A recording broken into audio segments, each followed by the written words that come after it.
Estimados padres apoderados, queridos estudiantes, a continuación les mostraré el video que utilizaremos para nuestra clase de mañana, miércoles, en la asignatura de Ciencias Naturales. Esta grabación estará a cargo de la profesora que les habla, Karen Peña, especialidad en Matemáticas y Ciencias Naturales, profesora de Educación General Básica. El curso al cual va dirigido es el séptimo año A del Colegio Alto Lauquén de Los Ángeles. La asignatura de Ciencias Naturales, el contenido a trabajar es... Recordemos, ¿cuáles son las recomendaciones generales para el coronavirus o más conocido COVID-19? Recordemos estas prácticas de higiene: lavado frecuente de manos, estornudar o toser con el antebrazo o en pañuelo desechable, mantener distancia social de 1 metro, evitar tocarse los ojos, la nariz y la boca, no compartir artículos de higiene ni de alimentación, evitar saludar con la mano o dar besos, mantener ambientes limpios y ventilados, estar alerta a los síntomas del coronavirus: fiebre sobre 37,8, tos, dificultad respiratoria, dolor de garganta, dolor muscular, dolor de cabeza. En caso de dificultad respiratoria, acuda a un servicio de urgencias. Prevengamos todos juntos y así podamos volver y retornar a clases muy pronto. Queridos estudiantes, los elementos químicos los podemos encontrar en toda nuestra vida cotidiana. No solamente lo encontramos en la tabla periódica y en ciencias naturales, sino que lo encontramos en nuestra vida diaria.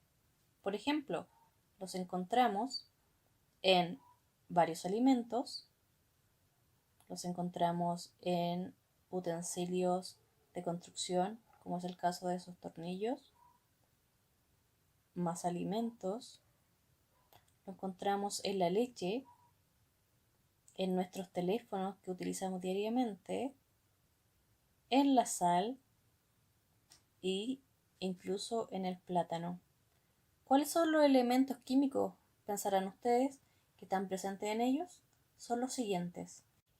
Encontramos fósforo en algunos cereales, encontramos hierro en artículos o herramientas, encontramos en las frutas, las verduras y algunos cereales yodo, encontramos en nuestra leche que tomamos en las mañanas al desayuno calcio, en nuestros teléfonos y nuestros computadores encontramos aluminio, en la sal que utilizamos diariamente encontramos el sodio y en el plátano encontramos potasio.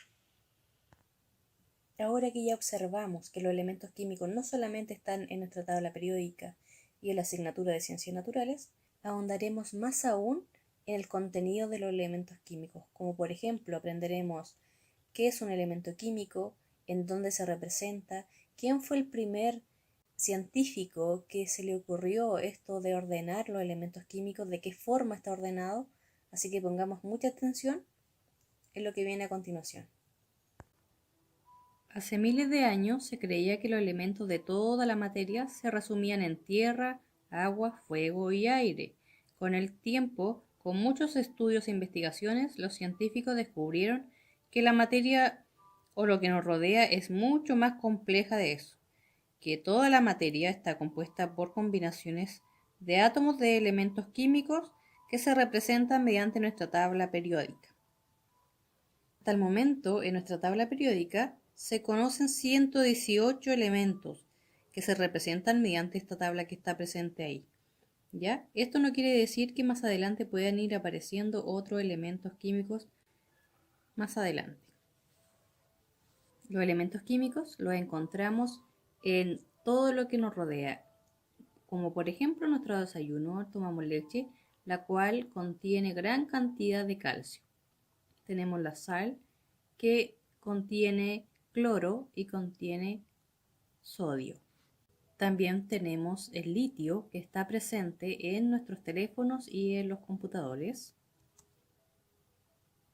La primera tabla periódica la creó un científico llamado Mendeleev, con solo 63 elementos químicos que con el tiempo se fueron agregando nuevos elementos a medida que estos fueron descubiertos.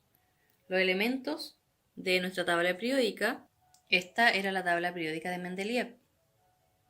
Y esta es la tabla que utilizamos ahora, que tiene más elementos químicos. Estos elementos químicos presentes en nuestra tabla periódica se ordenan mediante su número atómico de menor a mayor. ¿Qué es el número atómico? Recordemos que un átomo posee 3 partículas subatómicas, que son partículas muy pequeñitas, las cuales se llaman protones, que se encuentran en el núcleo o centro del átomo. Tenemos los neutrones, que también se encuentran en el núcleo, y tenemos los electrones, que se encuentran orbitando o se encuentran en las órbitas del átomo. Ya que nombramos anteriormente que los elementos químicos se ordenan mediante su número atómico, tenemos que identificar lo que es el número atómico. ¿Ya? El número atómico es la cantidad de protones, ¿ya? O elementos positivos que posee un átomo. De acuerdo a esos elementos positivos que posee el átomo, se va ordenando en la tabla periódica. Para finalizar, podemos indicar que los elementos químicos son un tipo de materia constituido por átomos de la misma clase. En su forma más simple posee un número determinado de protones en su núcleo, haciéndolo pertenecer a una categoría única clasificada por un número atómico, que quiere decir que en la tabla periódica los elementos químicos estén ordenados de acuerdo a su número atómico. Recordamos también que cada átomo de cada elemento químico posee 3 partículas subatómicas, que son protón, que tiene carga positiva, electrón, que tiene carga negativa, y neutrón, que no posee carga. Además de esto, aprendimos que los elementos químicos no solamente los encontramos en la asignatura de Ciencias Naturales pertenecientes a la tabla periódica, sino que también lo encontramos en nuestra vida cotidiana, ya sea en alimentos, en herramientas y en los utensilios que utilizamos diariamente. Espero que haya quedado claro. Nos vemos mañana en nuestra clase de Ciencias Naturales, mañana miércoles a las 10 horas. Que tengan una excelente tarde. Nos vemos mañana si Dios quiere. Cariños.